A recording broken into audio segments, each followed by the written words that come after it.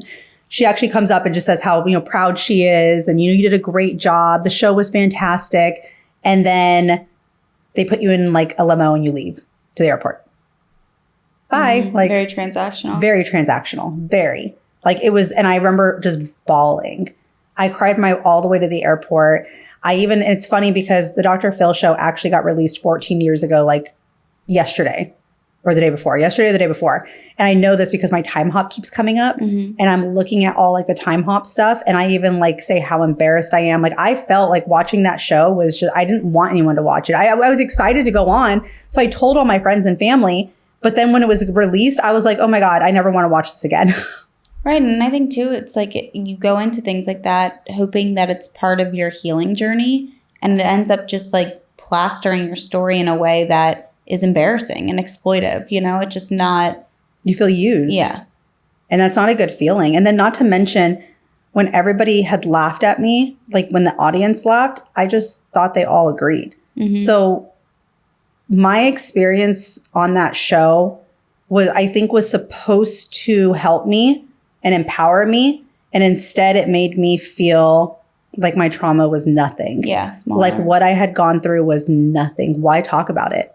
Why share it? Why try to spread awareness? Because you were stupid and naive and you just, like what you did was dumb. So like, what's the point? It makes you feel like an idiot. So I stopped talking. I didn't want to talk about it anymore. I went home and I shredded every bit of like all the police reports, all the pictures, anything that portrayed to like what had happened. I had a shred, like one of my little shredders and just started shredding it all.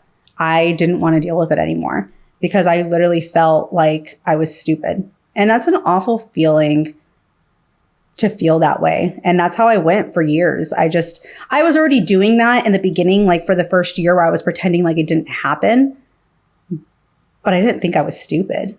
I thought that like I had survived something that people don't survive. Like somehow what I did got me to live and my son to live. And he took everything, like his show just took everything away from me with talking. And so I stopped and I did go on the ID channel. They convinced me to do the ID channel. They were really nice. I liked it. I wouldn't say anything bad. I will say that documentaries, things like that, they have their own agenda. They're going to pick and choose what they want to say. Like I think too, I don't know if people realize this, but like these shows or, even like you were saying, some of the shows and interview things that reached out after, by trying to add different things to your story to make it seem more crazy or better, that diminishes what happened to you. Like by saying, can we just say, oh, she like nicked you a little bit? Like, I don't think that they realize in a result that's going to make you go home and feel like it wasn't as bad as it was when it was as bad as it was. Like, I don't think that is exactly. And I don't agree that you need to say, I don't like, in my opinion, it doesn't make a difference that her slicing your stomach a little bit or not. Like, your story is your story and that should be enough. You would be like mind blown on how many people are like, so did she actually cut you? You don't know how many times people say that to me. People in the comment sections will literally be like, so did she like stab you? Like, did you actually get hurt? Did anything actually happen to you? Or were you just like traumatized? And they'll put like traumatized. And I'm like, whoa, hold on. Like, one thing we're not going to do is come onto my page and do that. If you don't agree, that's fine. We can agree to disagree. But like, don't tell me because I didn't get stabbed or because I didn't get nicked or something that makes anything worse or better. Like, just because I don't have a physical scar doesn't mean that I'm not dealing with this on a daily basis. Like, this changed my life. This changed my thought process of people, who they are, how they are, what people can do. It showed me all the danger that could happen in this world. Like, it's just like, you can't just go based off of like what facts you think should have happened. And it's crazy that people actually think like that though. Right. It's sad. And that's why too, like I always say, with this platform specifically, I'm not here to go back and forth and question people or form opinions. Like, obviously, like we were talking about before, we're all human. We can have our own assumptions and thoughts, but like who am I to sit here and judge somebody based on what is traumatic to them and to me and anything in between? Oh, absolutely. Like, everyone's story is their own. Do your thing, say your thing. I'm just here to let you talk. You know what I mean? Like, it doesn't make sense to me why and how there are some shows that they would question anyone's reactions or thoughts or feelings. It doesn't make sense to me. Like, it doesn't. I do think things have changed now, though. Not fully. I will say, like, now, well, it's just still different backwards. Now. It's different because now. Now people can comment and question and ask. And obviously these people might not be as, they can be hiding behind an account that has no followers, no pictures or anything, but people still have this skewed mindset of judging people and how they react to things or how they should have reacted. And I think that there are a lot of people that want to help other people by sharing their story, or when they listen to someone's story, they can sympathize and they can hear it and they can relate. Yeah, or they can just be open and not judge.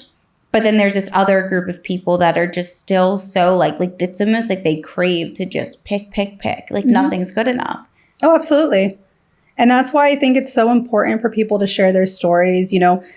It's funny because, you have the generation, not even like our parents, I'd say like our grandparents. There's this generation that's like, why are you talking? Why are you talking about your trauma? Like, what, that's supposed to stay within the family, or that's supposed to not be talked about, because that's how they were raised. They were raised to stay silent, to hush, don't share your trauma, because there was no social media. There was nothing. And now in this day, people will take it as attention seeking or, wanting to do this. It is so empowering to tell your story. It's you being able to tell your story, how it happened, and not getting the middle person of telling, oh, well, what happened to Angelique is this, and this. Like, you even have people, and I don't mean anything bad by this, but you have people that do storytelling on TikTok, and they'll try to, my story on TikTok is like an hour long, and it's in 10 different parts. And they'll try to take my story and minimize it to like 5 minutes. And I'm like, you can't do that. Right. Like, you can try, but you're not going to be able to get all the information or do any of that. But we live in a world now that people are intrigued. They want to understand. It's like, you want to learn. And I feel like my mom, my grandmother, they were like, why are you talking? And I'm like, Grandma, what I'm saying and how I'm talking, just because I say trauma is trauma. If you got into a car accident, you probably still feel the same things that I feel. Just because I almost got murdered doesn't make my trauma bigger than your trauma. We can still feel the same things. Things that I'm saying, you may go, wow, I understand that. Yeah, the experience. I have PTSD, or I'm trying to go through a healing journey, or I'm trying to do this, and I feel the same things you feel. It's because trauma, there is no, what are we trying to do? One up each other on trauma? Like, there's no, like, why? Yeah. There's no such thing as doing that. And I think that when people talk, people relate and they realize they're not crazy, and they realize that what they're feeling is normal. And it also helps people understand, like, oh, maybe I should go to counseling, or maybe I should try this type of therapy, or maybe I shouldn't be ashamed of what happened to me. I think it's so important. I love what you do with telling stories and having people do that, because it gives them a voice that they didn't have. I was going to say too, I don't think a lot of the guests that come on here realize that their voice becomes a voice for a lot of the people that are watching and listening. It allows them to not only feel heard and understood, but sometimes it gives them courage to start speaking up. And even if it doesn't lead them to sharing their own story, I think by you sharing yours, it makes them feel like, wow, at least something that I have felt is being talked about and is getting out there. I agree. I do. I very much agree. And that's why these shows, like the Dr. Phil show, I'm glad that his show is canceled now, but like, that's why these shows are meant for profiting. They're meant for other things. And I think social media, like, if you're ever going to tell your story and you're not doing it on a podcast, you're not doing it this way, just try it. Try just doing it. Even if you don't have a lot of views, like, who cares? That is like your version of your truth. And I can tell you that I've watched my story time like over and over and over again. It doesn't matter how many comments or how many likes I have. I'm proud of myself. Like, I listen to myself and I hear the confidence. And if you were to hear me tell my story 5 years ago, there was no confidence. The confidence has come now because it's empowering. And I think too, it's an important way to kind of, I say this to a lot of my guests, obviously no one should ever go through what you go through. It's terrifying, and it causes a dent in your life for a period of time. But I think when you're able to share your story and talk about it, it gives it a little bit of light and purpose because you know that you can turn it into something to help other people and to help yourself. And it gives you your own set of tools, I think, to help you become a stronger person. Oh, absolutely. That's the end of the Dr. Phil part. This segment, yes. Yeah, this segment. There will be more to come. But so after all of that happened, I kind of just stayed silent for a very long, I did go on the ID channel. That was cool. It was whatever. Honestly, it was just whatever. It was kind of like scripted and it wasn't bad. It's just that they kind of focus on different things. I will say that anytime you watch a documentary, it's not 100% true. Like they take little pieces and they're like, let's focus on this or let's have this happen before this. Like they're just, it's just, sometimes it's not fun. And I've talked to a lot of people that do like true crime, like that have had like documentaries and things, and they'll all tell you the same thing. Like, unless you're actually doing like a podcast like this or you're listening to their story time, you're never going to know the like 100% truth. Okay. So that was kind of cool. I was like, oh, okay. So I'm not the only person.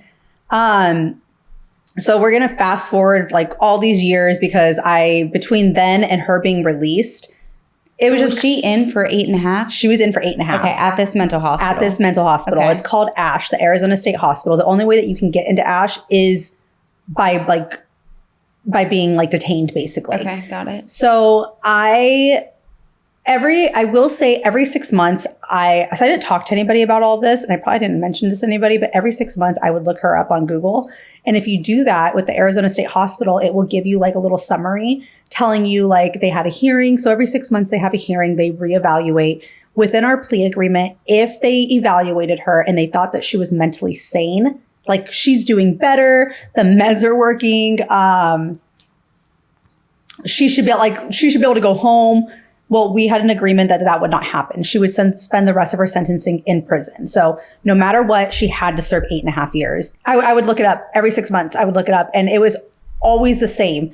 Within like 10 seconds, the hearings only lasted 10 seconds because they would deny it. They'd be like, she's not mentally sane. Like nothing's working. Like denial, you're not getting out. And I always made me feel so good. Like, oh my gosh, like good and bad. Bad because like I wanted her to get help, but good because I'm like, okay, good. She's staying like where she needs to stay. And it was clockwork every 6 months. Then we got down to when it was time for her to be released. Were you nervous at all? I was very nervous. And I don't know, I didn't time things correctly. I had already given birth to all my 3 kids. I was done having babies, but I decided to just be a surrogate for somebody. Don't know why. I literally didn't put the timing like of getting pregnant, IVF, all of that. So I was actually pregnant when she was being released, which I didn't realize. Like I didn't put it all together.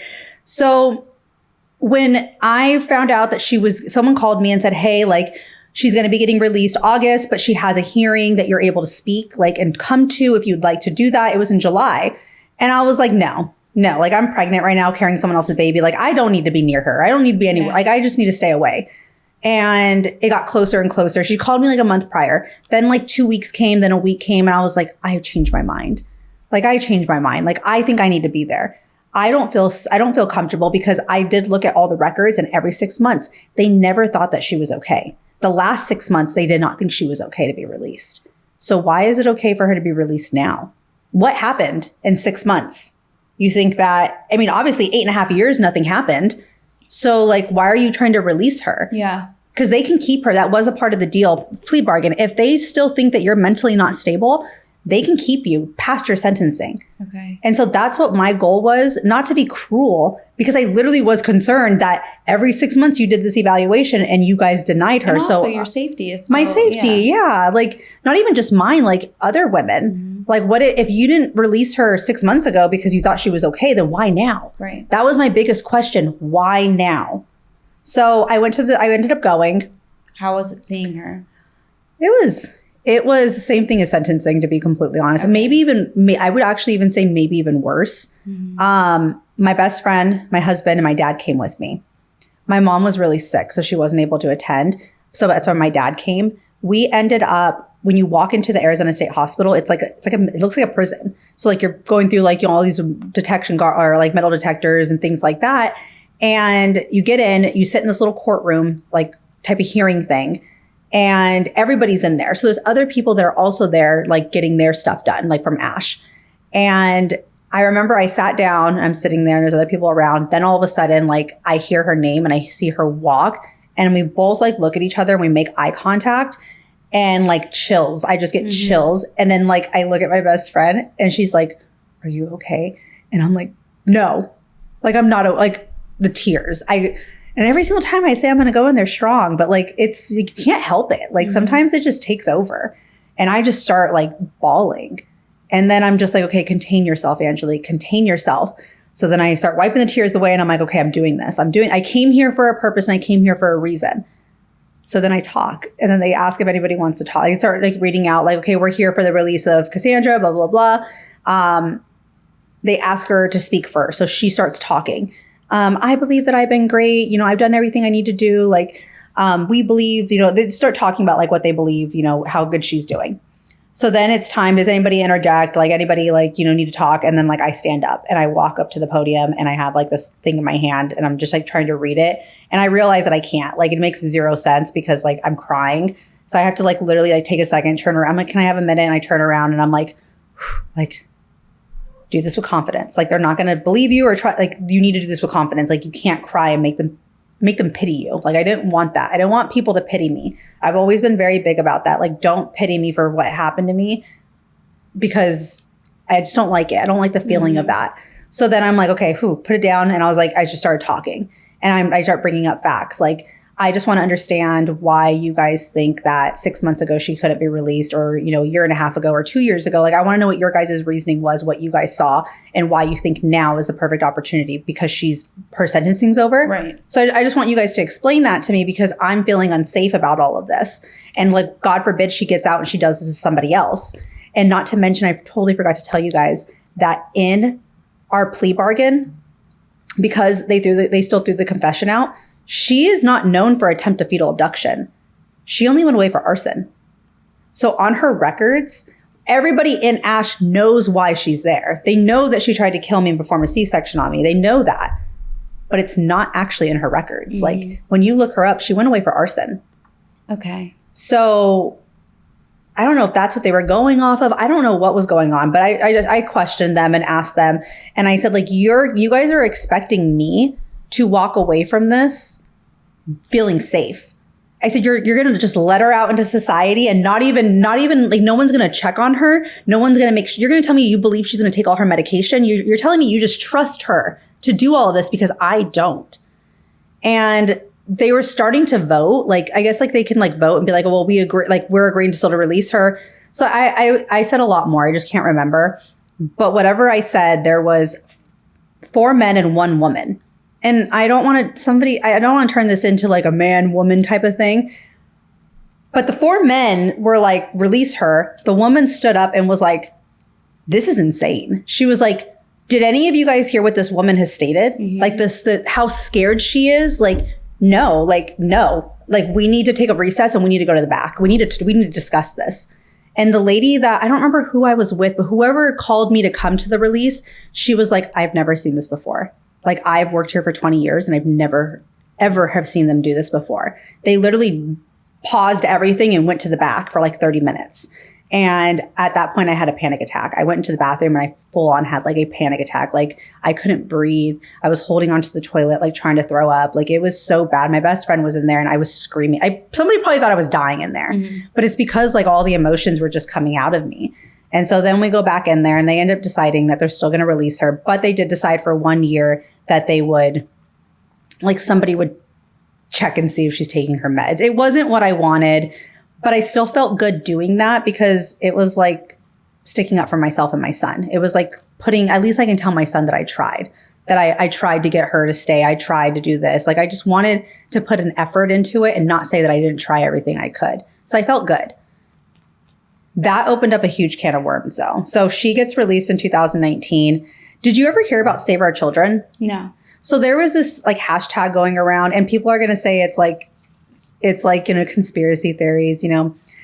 Save Our Children is like hashtag Save Our Children, basically kids that have been abducted or, you know, that get sex trafficked, stuff like that. Like that's what the whole like Save Our Children's is about, is that, you know, it goes further deep into like the government and, you know, stuff like that. You can either choose to be a part of that part or you can choose just to listen to like the fact that we're all here to say like children should be saved. That's realistically what it is.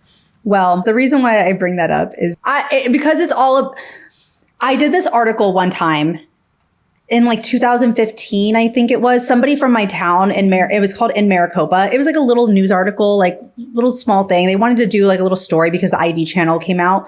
And so I remember specifically the reporter, he came up to me and he was like, thank you for telling your story. Like, I appreciate it. He's like, have you ever read the police report? And I was like, no.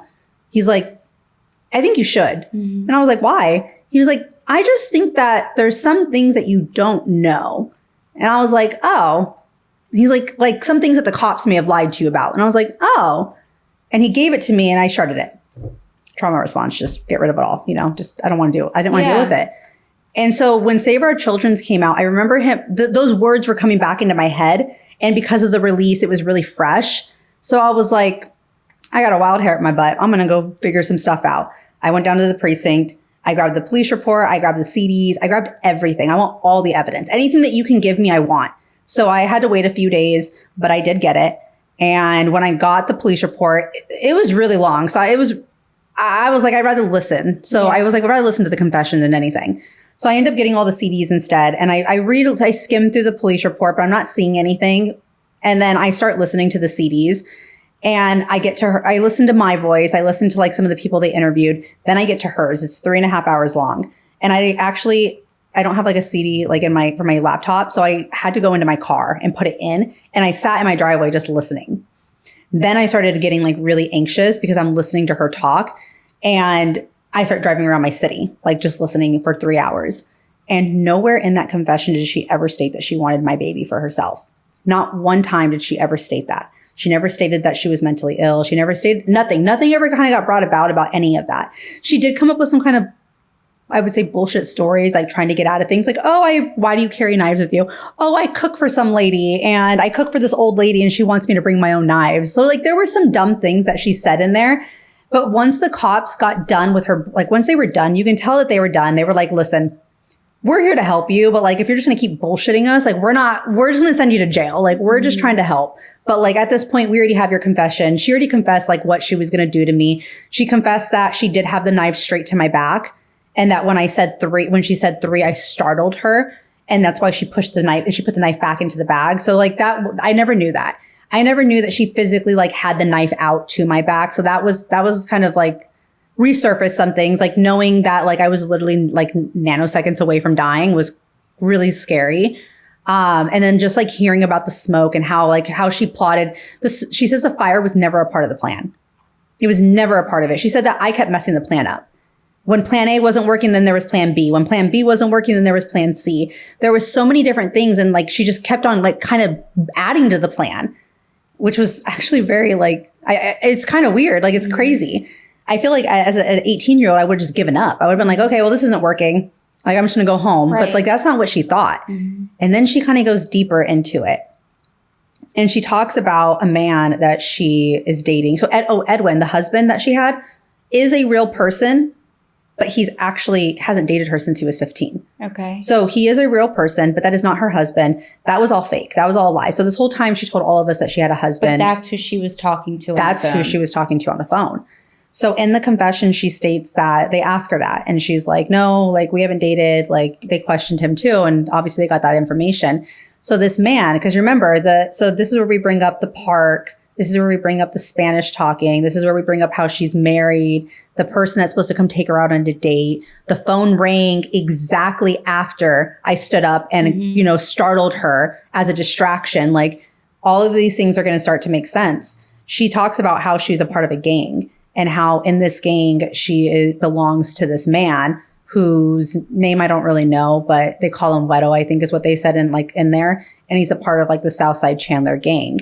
And that he told her to get close to me. Like she handpicked me because when Hannah introduced us, I was pregnant. I fit the description. Me and her have similarities. We both have brown hair. We both have brown eyes. We're both light-skinned Hispanics.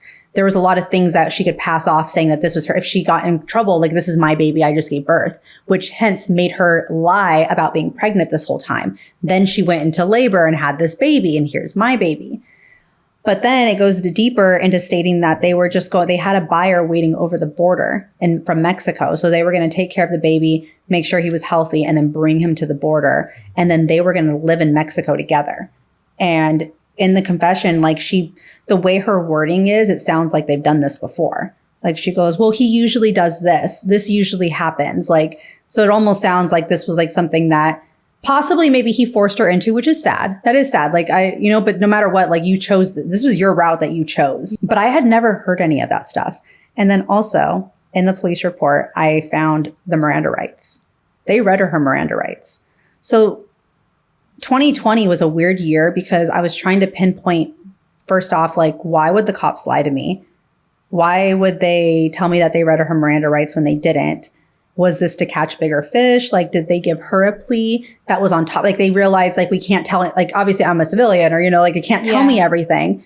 But, like, was this all to catch bigger fish? And, like, you guys just went with a plea bargain so that she can get out of it? Because maybe you wanted to catch the bigger person? Because I'll tell you, in the police report, it ends right there. Nothing else happens. Mm-hmm. They don't talk about investigating. They don't talk about any. It's like all records are gone. So you think it's a bigger thing? It wasn't just her being crazy and wanting to steal your baby for herself. It might be like having to do with like a gang, and then they're like stealing multiple kids. Yes. Okay. She talks about how much money they're going to get for it. She talks about everything. So they'd be reselling these kids, basically. Yes. Over the border. Okay. And I will say that people are like, well, are you positive? No, I'm not 100%. Mm-hmm. But like, if you listen, like I even on my TikTok page there, I do post little clips of her confession in there of her talking, and you can hear her like exactly word for word what I'm saying to you. That's what she says. Right. And I listened to the whole thing for 3.5 hours, and not once did she state it would make more sense to me to if she said somewhere between there, like, oh, I wanted a baby and I've had miscarriage. Like, none of that was explained, though.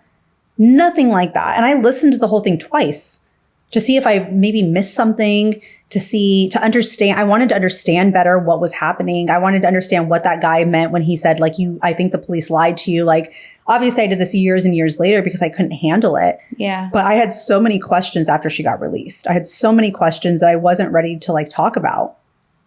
And I personally believe, again, that I was used to catch bigger fish. I think that that's what happened. I will never know the truth. I don't think I'm ever going to know like exactly what happened unless I like walk down there and say like, I demand to know answers, but I'm scared. Like even telling I can tell my story. I can admit this and say this like to people. But if you were to tell me to like, I should go down to the police like and say something, I'm terrified. I don't know if I want to know the truth for closure, but I also don't know if that would make me feel any better. I also think, it wouldn't be as easy as yes here's or no. The truth. Yeah. Yeah. I think it would be a fight. Right. I think that there would be a lot of lying. It's stressful. It'd be stressful. And it's like, she's already been released, since 2019 of August. And like me and her don't cross each other's paths. I know where she is and I just stay away from that area. As I probably imagine that she stays away from me. I do like know things about her. I just don't talk about them. And the reason I don't is because I respect her privacy. Yeah. Even though she's like bad, what she did was horrible. I still don't want to like. And she's never reached out to you. She's never reached out to me. She's never reached out to me. She's had like, there's been people that have, and I just ignore them because I don't want to poke the bear. I'm not here. You already served your sentencing. You already did what you did. I don't think it was justice. I do think that I think that she deserved a lot longer. I think that my case was played. I think there were so many things wrong with my case. Mm-hmm. And I was so young and naive, and I didn't also want to deal with it. I didn't know how to deal with it. I didn't have the right tools, the right support system. I didn't have all of that around me to fight the fight. Because I guarantee, like, if I had the strength that I have now, and you were to tell me to go to court and I'd be fighting. Mm-hmm. But back then I couldn't. And I just have to accept that and just be okay with that and just kind of move on from that. And, people tell me all the time, like, well, it seems like because you tell your story still, it's been 14 years, like, why are you still doing it? I do it because I feel like the last however many years, my story wasn't told correctly. I feel like it was downplayed. I feel like I was humiliated. I feel like there was incorrect facts. And now in today's day, I can actually tell my story for the truth and give you guys all of the information. and also show you guys that like, you know, people talk about like the healing journey.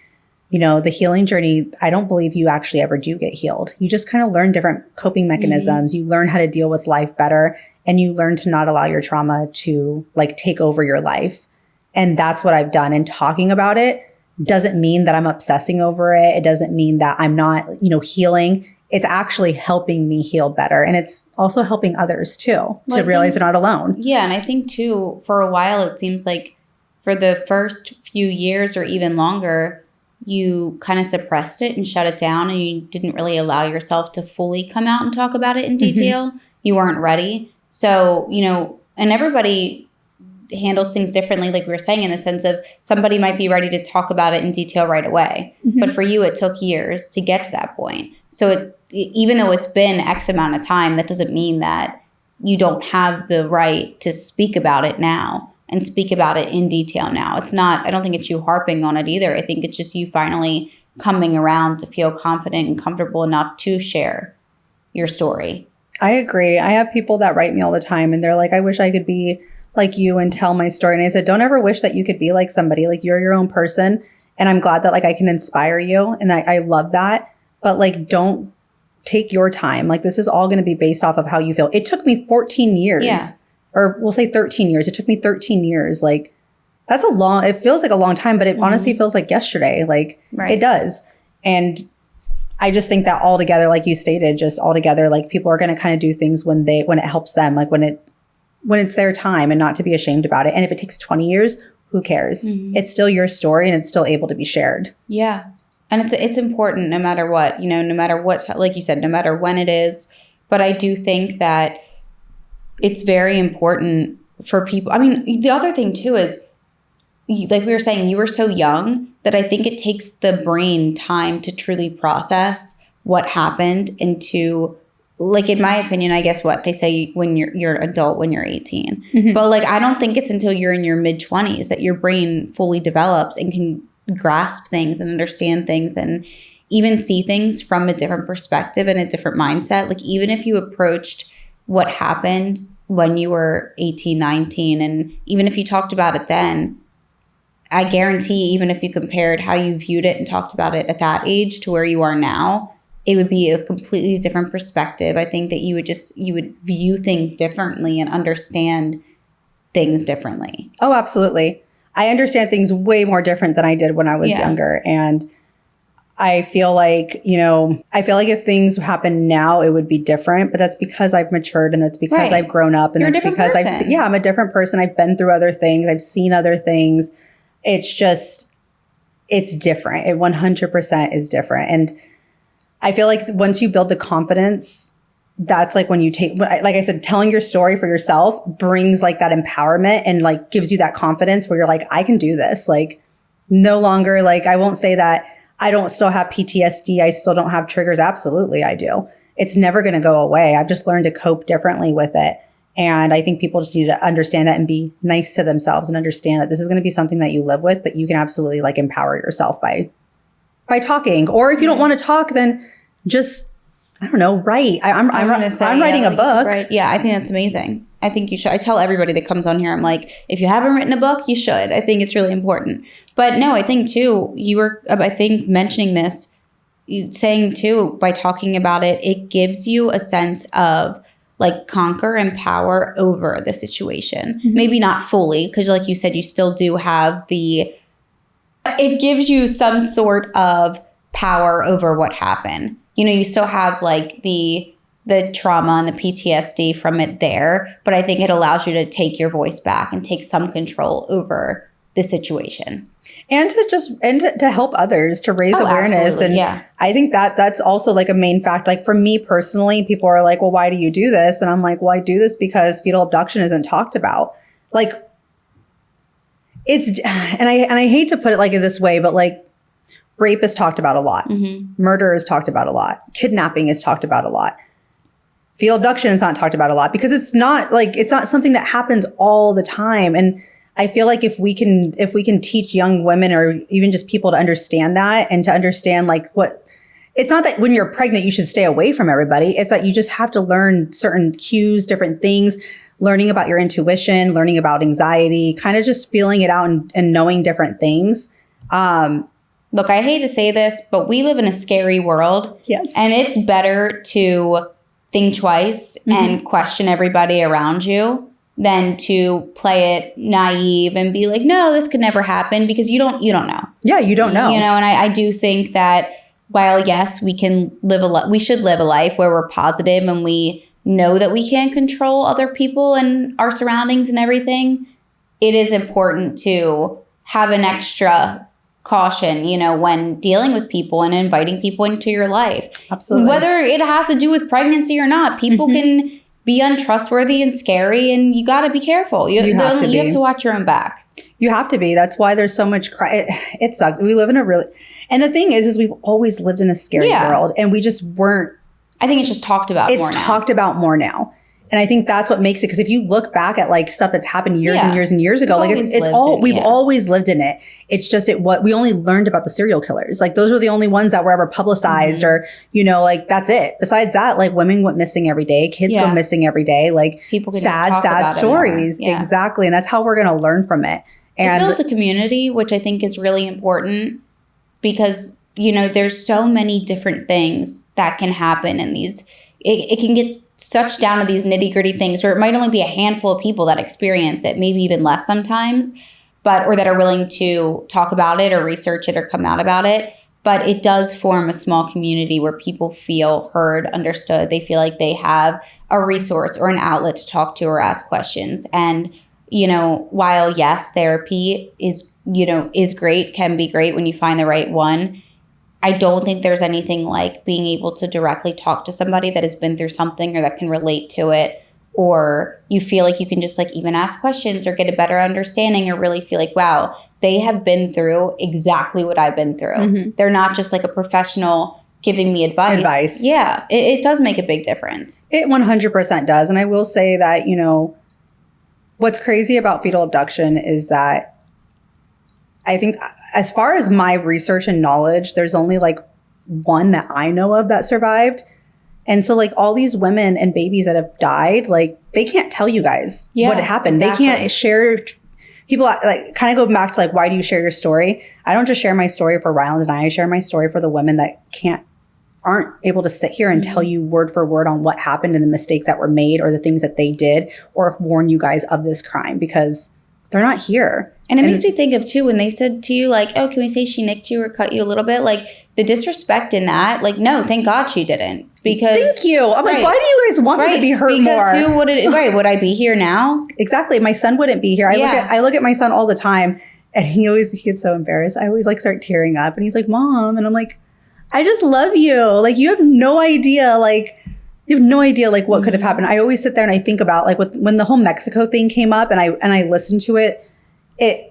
I posted it onto my TikTok and my Instagram, and it's literally just me recording me sitting in the car, like recording the actual like you'll see like my CD, whatever you call it, and my hand is shaking and I'm crying because it's my first time hearing it, because all I can picture in the back of my head is, what if some other woman was just raising my baby, my son? Like that's what makes me even more. I think that makes me mad though when I think about it. It makes me mad thinking that she felt that way to take my baby. Like if I know you're not a mom, but you're a mom to your cats, your dogs. Like if somebody were to just take that person away, or if a woman that's listening to this, think about your baby that you carry and think about that baby being taken away from you. Like that thought just crushes you. Yeah. It literally crushes every piece of me. So I just personally think that like a lot of women can understand and relate to that too. Just the feeling and the thought of that how it destroys you. But I also want them to know too that like when it comes back to healing is that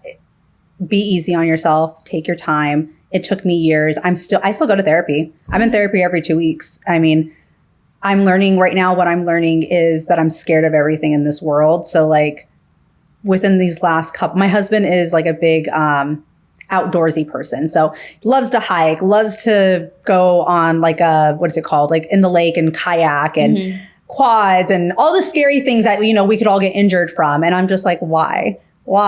And I'm learning now to like open up more. Like now I go to the lake and I actually kayak too. I go on hikes. All the things that I'm scared of because I think I might die, I'm conquering little by little. Yeah. And it feels amazing. But even with that being said, I'm still in counseling every 2 weeks because I deal with other things that portray to my trauma but aren't exactly like it.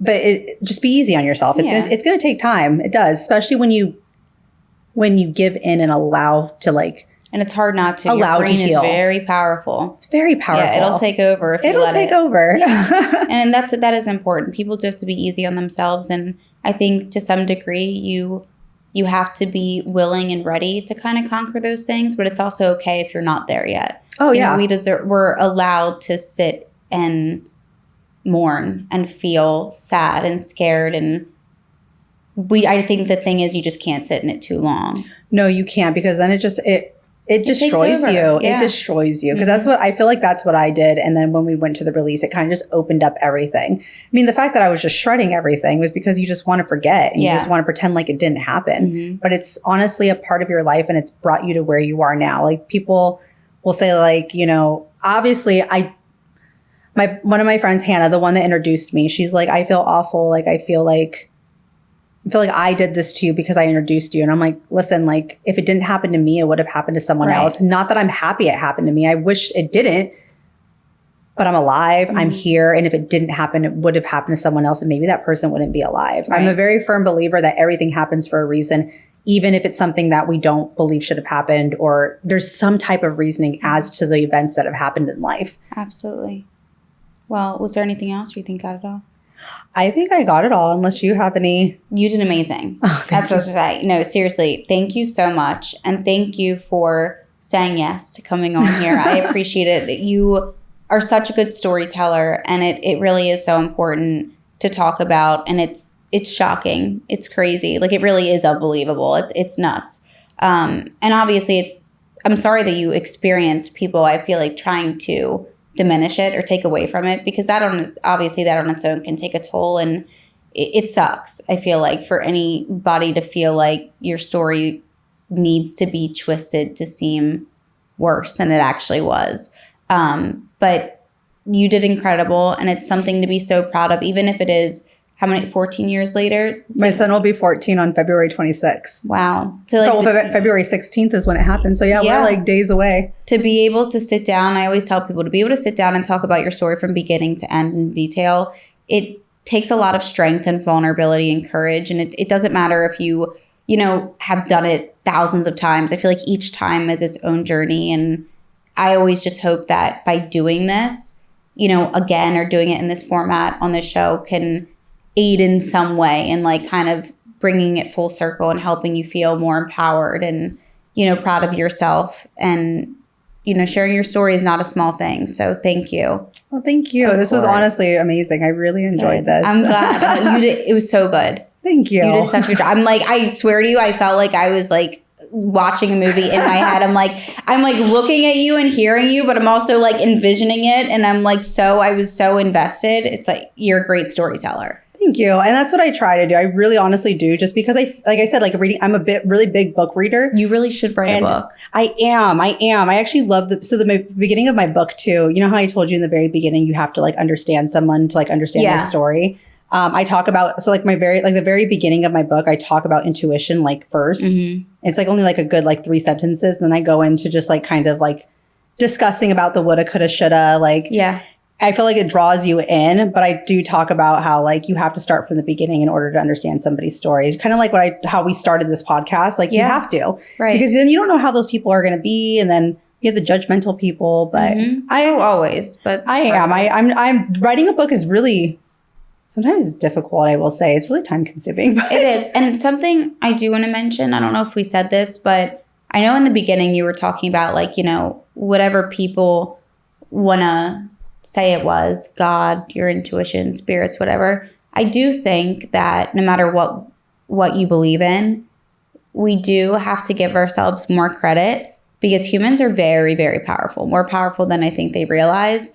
And it doesn't always have to be another thing that like gave you that feeling. It could have very well been yourself. Just you. Yeah, your instincts. Yeah. I mean, and we need to lean on that more. Like people absolutely. need to be more confident in themselves and in their intuition in life. Because if you're not, what are you just like going through the motions? You know what I mean? And that's actually very true. I see that's what I talk about when it comes to the intuition too. Just like it's crazy. I can't, like, thinking about it on top of my head, I can't, but I have like this whole thing that I talk about with it because I believe it's very powerful. And so powerful. Yeah, there's that book. It's called The Gift of Fear. It's supposed to be about, I have never read it. That one. It's, everybody always recommends it. Whenever they hear my story, they're always like, you should read the Gift of Fear. The Gift of, I think it's called The Gift of Fear. Okay. Something like that. But it's supposed to be about like intuition, and it's crazy. Like it opens your mind up to really understand and believe that, like, yes, you can believe in these other powers, you know,